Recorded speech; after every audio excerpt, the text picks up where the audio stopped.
Story शुरू होती है जॉन विक से। एक बिल्कुल शांत और सीधा सा आदमी जो अब रिटायर हो चुका है और अब अपनी वाइफ के साथ एकदम सिंपल सी जिंदगी जी रहा है। सब कुछ ठीक चल रहा था जब तक उसकी वाइफ को एक बीमारी नहीं लगती और वो मर जाती है। उसी रात जॉन के घर एक पैकेज आता है। अंदर एक छोटा सा पपी होता है। ये उसकी वाइफ की तरफ से उसके लिए एक आखिरी गिफ्ट था, ताकि जॉन के पास कोई ऐसा हो जिससे वो अपनी वाइफ के बाद प्यार कर सके और अकेला महसूस ना करे। जॉन धीरे धीरे उस डॉग से अटैच हो जाता है, लेकिन ये सुकून ज़्यादा दिन तक नहीं टिकता। एक दिन जॉन अपनी कार में फ्यूल भरवा रहा होता है और तभी वहाँ पे कुछ रशियन गैंगस्टर्स आ जाते हैं। उनमें से एक गैंगस्टर योसेफ तारासोव जॉन की कार देखकर बोलता है, यार बढ़िया कार है, कितने में सेल करोगे? जॉन आराम से बोलता है, सेल के लिए नहीं है। और बस यहीं से असली प्रॉब्लम शुरू हो जाती है, क्योंकि ये रशियंस कोई नॉर्मल क्रिमिनल नहीं है, बल्कि थोड़े पागल टाइप के लोग हैं जिनको ना सुनना बिल्कुल भी पसंद नहीं है। रात को वो लोग जॉन के घर में घुस जाते हैं, उसको पीटने लगते हैं, उसका घर तोड़ देते हैं और सबसे बड़ी चोट उसके बेचारे पपी को मार देते हैं। और बस उसी मोमेंट से जॉन के अंदर जो आदमी सोया हुआ था वो फिर से जग जाता है। अब तुम खुद सोच के देखो, अगर तुम्हारे सामने कोई तुम्हारे पेट को मार दे तो तुम क्या करोगे? ये सब इग्नोर करके अपनी लाइफ ऐसे ही चलने दोगे या फिर पूरा बदला लोगे? जॉन ने दूसरा ऑप्शन चूज किया। अब यहाँ एक बड़ा ट्विस्ट मिलता है, क्योंकि जो वो रशियन लड़का है योसेफ, वो एक्चुअली एक माफिया बॉस वीगो तारासोव का बेटा है। और जॉन पहले वीगो के लिए ही काम करता था, लेकिन वो कोई नॉर्मल हिटमैन नहीं था, बल्कि वो एक ऐसा हिटमैन था जो एक पेंसिल से भी किसी बंदे को खत्म कर देता था। अंडरवर्ल्ड में उसका नाम था बाबा यागा, यानी बूगी मैन। वीगो को समझ आ जाता है कि उसके बेटे ने जिस आदमी से पंगा लिया है उसका आउटकम सिर्फ एक ही हो सकता है, तबाही। वो जॉन को रोकने के लिए अपने बेस्ट असैसिन्स भेजता है और साथ में $2 मिलियन की बाउंटी भी अनाउंस कर देता है। और इसी बीच जॉन एक कॉन्टिनेंटल होटल में चेक इन करता है, एक ऐसी जगह जहाँ सिर्फ असैसिन्स ही रुकते हैं। और यहाँ का एक खास रूल है, होटल के अंदर किसी को भी मारना अलाउड नहीं है। विंस्टन जो इस होटल का मैनेजर है, वो जॉन को योसेफ की लोकेशन दे देता है और फिर शुरू होता है एक खतरनाक club fight scene. Lights flash हो रही है, म्यूजिक चल रहा है और जॉन एक एक करके सारे बंदे गिराता जा रहे हैं। योसेफ किसी तरह बड़ी मुश्किल से वहाँ से भाग निकलता है। वीगो गुस्से में बाउंटी बढ़ा देता है, 2 मिलियन से सीधा 4 मिलियन, और एक और असैसिन भेजता है, मार्कस, वही जो स्पाइडरमैन मूवी में ग्रीन गोब्लिन था। पर असल में मार्कस जॉन का ही दोस्त होता है, इसलिए वो चुपके चुपके जॉन को वॉर्न करता रहता है और डबल गेम खेलता है। फिर एक और असैसिन आती है, पर्किंस। वो कॉन्टिनेंटल के रूल तोड़ देती है और जॉन को मारने की कोशिश करती है, पर जॉन उसे भी निपटा देता है। फिर जॉन योसेफ को खत्म करने निकल पड़ता है, लेकिन वीगो के आदमी उसको पकड़ लेते हैं और मार्कस उसकी मदद करता है। फाइनली जॉन वीगो तक पहुंच जाता है, पर वो उस पर तरस खा के उसको जिंदा छोड़ देता है, क्योंकि उसका असली शिकार उसका बेटा है। जॉन बिल्डिंग में घुसता है और जो भी उसके सामने आता है वो उन सबको खत्म करता हुआ योसेफ तक पहुंच जाता है और उसे मार के अपना बदला पूरा कर लेता है। लेकिन इस सब के बाद वीगो भी पीछे नहीं हटता, वो बदला लेने के लिए मार्कस को मार देता है और ये चीज़ जॉन के अंदर की आग को और ज़्यादा भड़का देती है। लास्ट में जॉन और वीगो के बीच एक फाइनल फाइट होती है। इस बार जॉन उसे सच में खत्म कर देता है। एंड में जॉन एक वेटरनरी क्लिनिक में जाता है और वहाँ अपने जख्मों पर दवा लगाता है और एक नया पपी अडॉप्ट कर लेता है, जैसे ये उसके लिए एक नई शुरुआत हो। और यहीं पे जॉन विक चैप्टर 1 खत्म हो जाता है। John Wick chapter 2। जॉन अपनी कार वापस लेने के लिए निकलता है, जिसे वीगो के बेटे योसेफ ने चुरा लिया था।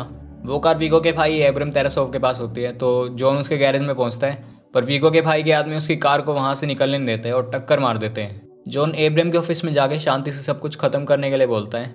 वो चाहे तो उसे वहीं खत्म कर सकता है, पर जॉन ऐसा नहीं करता।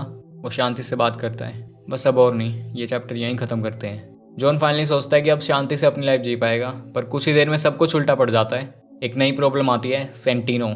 वो जॉन से कहता है कि जॉन, मुझे पता है तुमने फिर से काम शुरू कर दिया, एकदम परफेक्ट टाइम है, क्योंकि मेरे पास तुम्हारे लिए काम भी है। जॉन बोलता है, अब मैं अपने अलावा किसी और के लिए काम नहीं करता। पर सेंटिनो उसको वो सिक्का दिखाता है जिसपे जॉन ने अपना खून लगा के उससे वादा किया था कि जब भी तुम्हें मेरी ज़रूरत पड़ेगी ना, मैं तुम्हारी मदद करूँगा। पर जॉन फिर भी मना कर देता है, तो सेंटिनो उसके घर से निकलता है और बाहर जाते ही जॉन के घर को उड़वा देता है, यह दिखाने के लिए कि असली बॉस कौन है। लकीली जॉन बच जाता है और अपने डॉग के साथ कॉन्टिनेंटल जाता है, जहाँ वो उसे छोड़ देता है। विंस्टन उसे कहता है, अगर तुमने सेंटिनो के साथ वो कॉइन वाली डील की थी ना, तो तुम्हें उसे पूरा करना होगा, क्योंकि ये कॉन्टिनेंटल का रूल है, नहीं तो तुम्हें यहाँ बाकियों की तरह रिस्पेक्ट नहीं मिलेगी। जॉन सेंटिनो के पास जाता है और वो उसे ऑर्डर देता है कि मुझे तुमसे बस एक ही काम करवाना है, बस तुम मेरी बहन को मार दो, क्योंकि मैं उसकी जगह लेना चाहता हूँ। अब जॉन के पास कोई और चॉइस नहीं होती, तो वो मान जाता है और रोम के लिए निकलता है।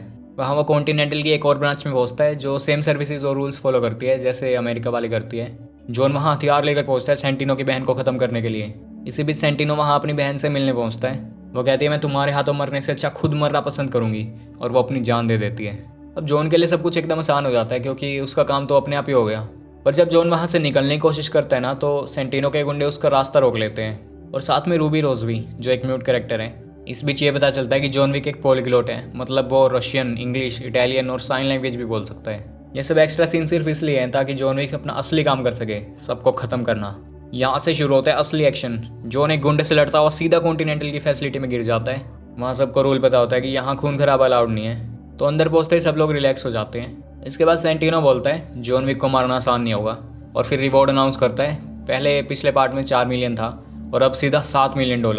अब जॉन को हर जगह सब लोग मारने की कोशिश करते हैं, पर वो उन सभी अटैकर्स को ख़त्म कर देता है। सबवे फाइट सीन में वो कॉन्टिनेंटल वाला आदमी फिर से जॉन पे हमला कर देता है। जॉन उसकी चेस्ट में चाकू घुसा देता है। आखिर में जॉन एक तरह के पिजन किंग के पास जाता है और मदद मांगता है। मॉर्फियस यार मेरी मदद कर दो, अपनी तो पुरानी दोस्ती है। मॉर्फियस मान तो जाता है पर उसको बस एक गन और 7 बुलेट्स ही देता है। जॉन सेंटिनो का शिकार करने निकलता है और म्यूजियम में एक खतरनाक एक्शन सीन शुरू हो जाता है। यहाँ जॉन सबको मार देता है तो सेंटिनो और उसके आदमी बचने के लिए कॉन्टिनेंटल में छुप जाते हैं। वैसे तो कॉन्टिनेंटल के रूल के हिसाब से ना जॉन में हाथ भी नहीं लगा सकता, पर वो रूल्स तोड़ देता है और सब चौंक जाते हैं। जॉन अपने डॉग के साथ वहाँ से निकल जाता है और अगले दिन होटल मैनेजर कहता है जॉन तुमने रूल्स तोड़ दिए, अब तुम्हें ऑफिशियली कॉन्टिनेंटल से बाहर निकाला जाता है। अब तुम्हारे पास बस 1 घंटा यहाँ से बच के निकलने का। जॉन के ऊपर जो इनाम था वो डबल हो गया, $14 मिलियन। पर जॉन को कोई डर नहीं है। वो बोलता है Tell them all. Whoever comes, whoever it is, I'll kill them. I'll kill them all.